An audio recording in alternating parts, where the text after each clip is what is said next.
Hello. So I got a question the other day from Violet, and I thought it was a really good question. And it was about how to synthesize feedback you get from your audience without compromising your vision for the comic. So the example was that there was a romance where the audience wasn't wanting these characters to be together, and while the writer was trying to portray a relationship with like ups and downs or whatever. Because I often say that you need to look at feedback to help write your comic. You shouldn't be writing in a vacuum. You should be listening to feedback, and you should be editing and altering your story to account for that. So it would make sense that when you see feedback on your comic, you want to change, you want to like alter things, you want to adhere to these comments, right? And my go-to advice on this was always to think that the audience is always right about their opinion. So the audience is always going to be telling their opinion from their heart and soul, but they aren't going to give you the direct answer for what you want. When it comes to editing your story to match an audience, you want to be changing things so that the story that you want to tell is coming through. And a good example of this is Pretty Mouth, the comic that I hate, my comic that I hate. And Pretty Mouth is meant to portray a pretty toxic relationship. And to know that I am getting this across correctly, I anticipate a lot of people to be reacting like, oh my god, he's the worst. Get rid of him. They shouldn't be together. I hate Evan. Ew. And they react very strongly in this way, and that is all intentional. And when it comes to your writing, you need to be aware of what your intentions are. And it's not about what the audience wants, it's about what reaction you want from your audience. Like, usually in a horror, when someone's being torn apart by a monster, your audience is going to be like, no, why would you do that? Please stop, put it back, you know? But that's the reaction you want. You want them to dislike this. And you just need to be prepared for that. Where your audience will throw you for a loop is if you have something in your comic that you want them to react to, and they don't. Another example is Pretty Mouth. There was a section early on in Pretty Mouth where a witch shows up in the background, and no one reacted to it, and no one acknowledged it whatsoever. And in my colored version of the comic, it comes across a lot stronger, and people are commenting on the witch. It's interesting how you can control things with color and make things more clear. Maybe that's an interesting topic for another day, but yeah, like, that is a feedback that I got on the story. There's a lot of things that are confusing in Pretty Mouth that I tried to fix with color. The most recent update is one very good example of that, where I think it was very unclear what happened until the color was added, and now everyone is very certain about what happened. I'll just straight up say, like, a character got killed off, and in the original black and white, there was a significant portion of readers who didn't realize that she died. And by adding color, the indescribable mess left behind after her death became clearly her. I added color so that the goop that remained of her was her, and that helped. And that's the kind of stuff that you can alter to match reactions of your audience. There are some exceptions to this. I think that, not to be super freaking woke or whatever, but I think your audience can have points about blind spots that you have, and those can be uncomfortable to address, and it's good to think about them, especially if you're not able to like afford sensitivity readers or whatever.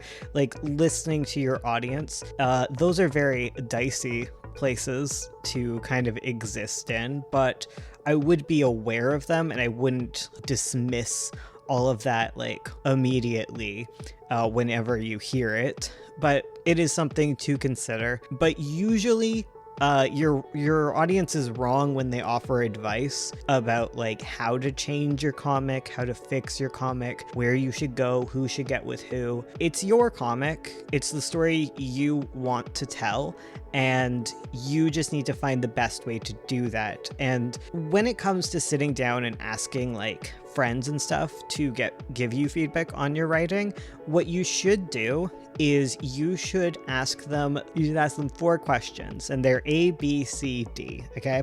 So you want them to mark off every time they find something awesome and cool in your comic, give their genuine reactions, because for one, it's nice to get praise, and 2, you don't want to accidentally fix something that isn't broken.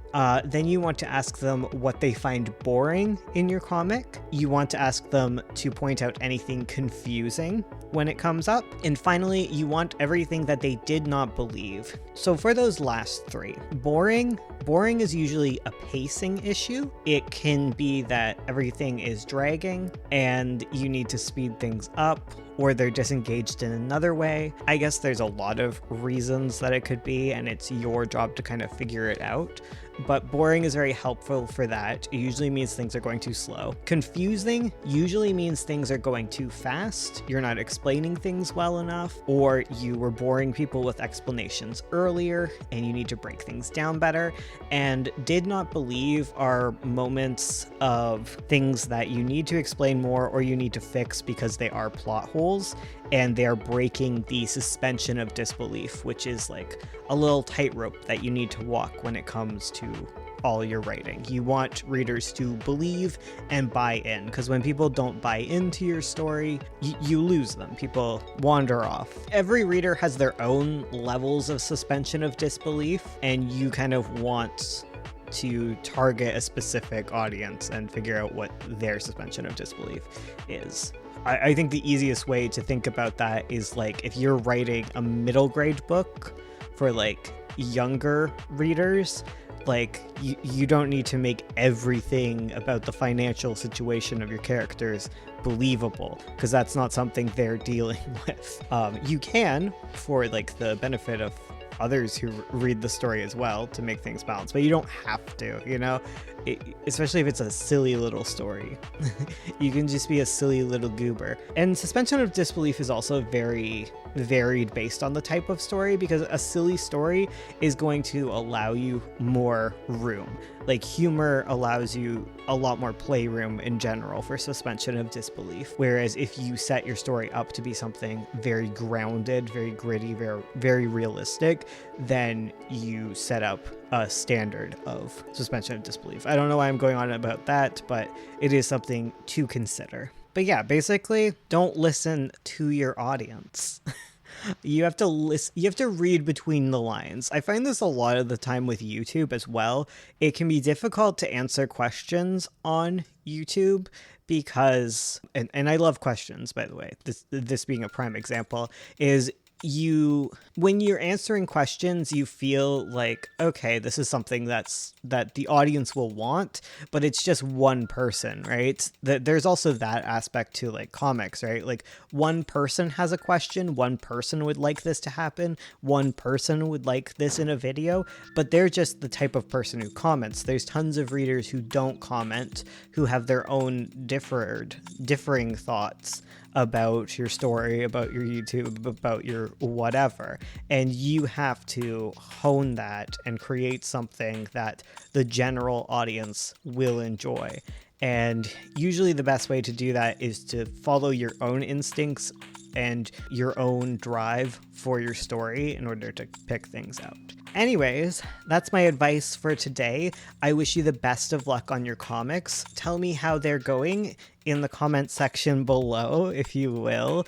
It's like I said, I haven't said this in a while, but if you comment down below, you can get accountability for your comic, and I can get a comment. We love the trade. And leave a like or a dislike if you're that kind of person, you know, want to be a little different, want to be a little edgy. That's cool. We support. I will take it and I will synthesize the data. And also check out our live stream next week. It's going to be a week-long live stream. It's going to be every day next week, but we're doing a fundraiser for my dog who needs dental surgery. And yeah, we're going to be doing commissions. You can get art done. It's crazy. I'll see you on the other side of something. All right, goodbye.